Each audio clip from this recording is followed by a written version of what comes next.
الصين حاليا صنعت لك في يومنا هذا أقوى كاميرا في العالم، بيمكنها إنها تكشف تفاصيل دقيقة جدا لمسافة ممكن توصل ل100 كيلو متر.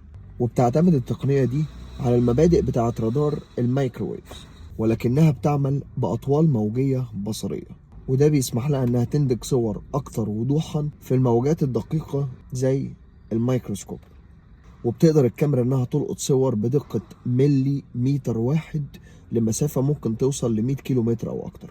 ودي طبعا حاجة في السابق كانت غير قابلة للتحقيق نهائيا.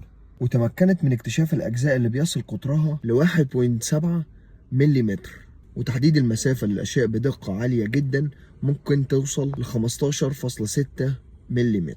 وزي ما قلنا ان الكاميرا دي الوضوح بتاعها ممكن يوصل او يلقط اي صورة لحد 100 كيلو متر او اكتر. يا ترى هياخدونا لفين تاني في المستقبل؟